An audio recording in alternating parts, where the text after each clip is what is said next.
হায়রে ছাত্র, হায়রে ছাত্র দল, আমরা ছাত্র সমাজকে নেতৃত্ব দেব। নেতৃত্ব দেওয়ার মিনিমাম যোগ্যতা আমাদের নাই। 4টে ইউনিভার্সিটিতে একটি বিশেষ ছাত্র সংগঠন বিপুল ভোটের ব্যবধানে জয়লাভ করছে।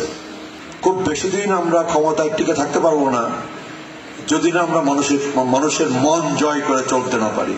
ডাকসুর ফুল মিনিং কি বলতো?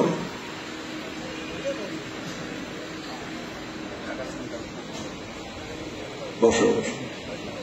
বাহ, হায়রে ছাত্র, হায়রে ছাত্র দল, আমরা ছাত্র সমাজকে নেতৃত্ব দেব। নেতৃত্ব দেওয়ার মিনিমাম যোগ্যতা আমাদের নাই। নেতৃত্ব দেওয়ার মিনিমাম যোগ্যতা আমাদের নাই, এবং যোগ্যতা নাই বলেই ডাকসুতে ওরা জিতে, যোগ্যতা নাই বলেই রাষ্ট্রতে ওরা জিতে, যোগ্যতা নাই বলেই চাকসুতে ওরা জিতে, যোগ্যতা নাই বলেই চাকসুতে ওরা জিতে। 4টে ইউনিভার্সিটিতে একটি বিশেষ ছাত্র সংগঠন বিপুল ভোটের ব্যবধানে জয়লাভ করছে। কারণটা কি? কারণটা আমাদের যোগ্যতা নাই, আমাদের মেধা নাই, আমাদের কর্ম নাই, সাধারণ ছাত্র ছাত্রীদের সাথে আমাদের সম্পর্ক নাই, ক্যাম্পাসে আমার কোন ইতিবাচক কাজ নাই। Campus, college campus, high school campus, বিশ্ববিদ্যালয় ক্যাম্পাসে আমার কোন ইতিবাচক কাজ নাই। আল্লাহ এবার ফেব্রুয়ারি ইলেকশনে বিএনপি ক্ষমতায় নিবে, ঠিক, কিন্তু আমার ধারণা খুব বেশি দিন আমরা ক্ষমতায় টিকে থাকতে পারবো না যদি না আমরা মানুষের মন জয় করে চলতে না পারি।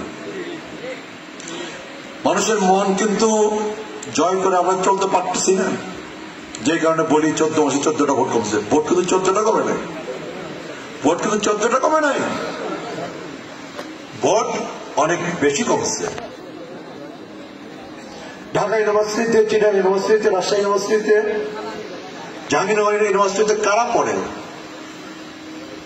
যারা মূর্খরা পড়ে, যারা কম মেধাবী তারা পড়ে। তারা কি সব চিটাগাংয়ের পোলাপান পড়ে কিংবা রাজশাহীর পোলাপান পড়ে? রাজশাহী ইউনিভার্সিটিতে মাদারগঞ্জের আছে না 2-4 জন? সারা বাংলাদেশ থেকে রাজশাহীতে পড়তে যায়, সারা বাংলাদেশ থেকে ঢাকায় পড়তে যায়, সারা বাংলাদেশ থেকে চিটাগাংয়ে পড়তে যায়, জাহাঙ্গীরনগরে পড়তে যায়।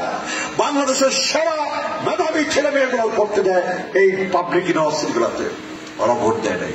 ওই ছেলে মেয়েগুলা কিন্তু মাদারগঞ্জে বসবাস করে, ওই ছেলে মেয়েগুলা কিন্তু মেনান্দতে বসবাস করে, সারা বাংলাদেশে ওই ছেলে মেয়েগুলো বসবাস করে। ওই ছেলে মেয়েদের, ঢাকা ইউনিভার্সিটির ছেলে মেয়েদের প্রভাব নাই বাংলাদেশে। রাজশাহী ইউনিভার্সিটিতে যে ছেলে মেয়েরা পড়াশোনা করে ওই ছেলে মেয়েদের প্রভাব নাই মাদারগঞ্জে। তার বাড়িতে, তার ঘরে, তার পরিবারে, তার আত্মীয় স্বজনের উপর আছে না?